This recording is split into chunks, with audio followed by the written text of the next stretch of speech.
Hey Squids, it's Hank from Nintendome. Last week, Nintendo dropped a new update for Splatoon where they nerfed a ton of different weapons. And you guys asked me to show you how to beat these nerfs. So today, I'm going to tell you what you can do to deal with the Splatoon 2.2.0 weapon changes. Now the reality is that more often than not, no amount of new ability sets and playstyle changes will be able to fully mitigate your weapon's nerf. But we are certainly going to do our best. The splatter shot and its variations received a damage nerf. The decrease in damage for this weapon results in players being able to turn your 3-hit KOs into 4-hit KOs with one main defense up ability. And really, the commitment required to beat this nerf is quite small. You just need a single sub damage up ability. Sure, you have to pay an opportunity cost for that sub ability, but it is a pretty small price to pay, and it is really only necessary in a defense up metagame. The blaster line and the roller line both received similarly large nerfs. In the blaster's case, you can only kill your opponents from full health if your shots are actually on target, and no amount of damage up stacking can change that. In the same vein, Nintendo nerfed the roller splash damage. You can now only one-hit KO opponents if they are hit by ink shot out from the center of the roller. Both of these nerfs decrease these weapons' respective kill radii. Honestly, the best way to get around this is to play less aggressively.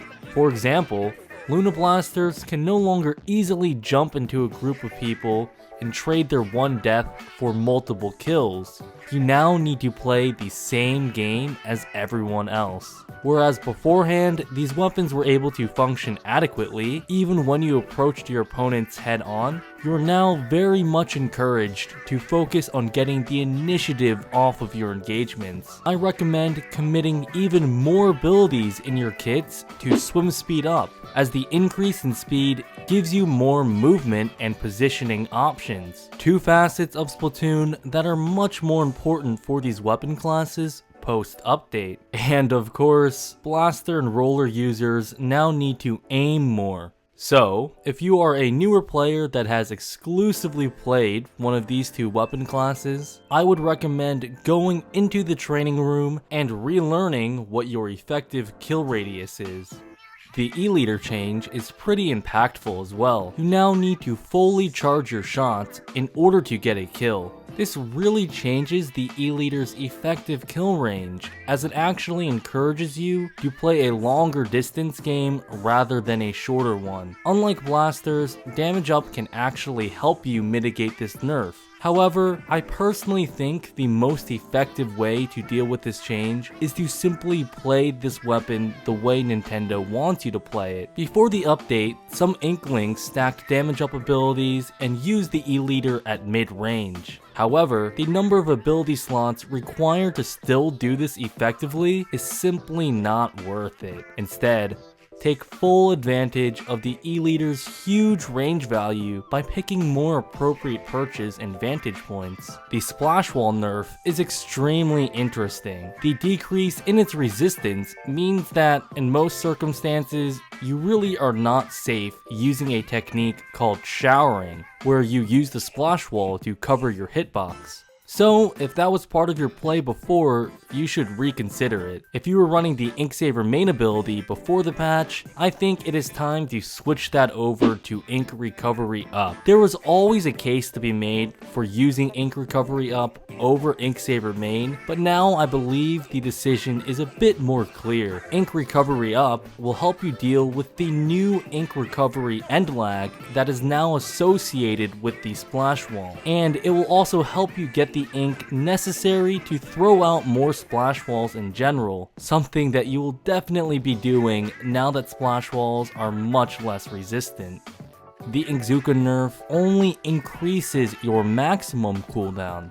So, you can still get the same number of maximum shots with the Inkzooka, although it will take a longer time to actually fire a shot after you activate it. Really, this just means that you have to be a bit more strategic with the activation of the Inkzooka.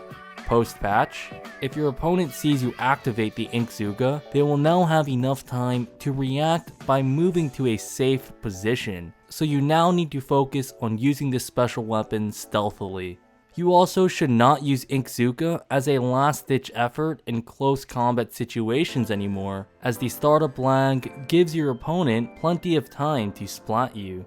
The Kraken nerfs are definitely polarizing. Nintendo seems to be especially interested in decreasing this weapon's offensive potential. To alleviate the new 200 point requirement to actually get the special, you can run abilities like Special Saver or even Special Charge Up and Tenacity. However, I do not think the extra 20 points really warrants that. The delay in which you can attack again after you use the Kraken and the larger Kraken hitbox, however, are both notable changes.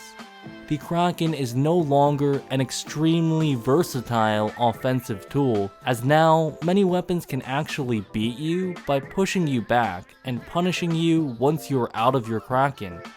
The best way to deal with this is to get a kill from someone that is either already up close to you or unaware of your presence, and then reposition yourself to a safer area on the map. You can stack some extra swim speed up abilities to increase your offensive potential, as swim speed up does impact the Kraken, but really, the days of chasing people down with this special weapon are basically over.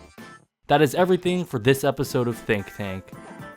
For more videos like this, including the last episode where I talk about positioning and movement in Splatoon, please consider subscribing. If this video helped you out, or if you just enjoyed it, please consider hitting that like button and sharing this video with your friends so other people can beat the 2.2.0 update as well.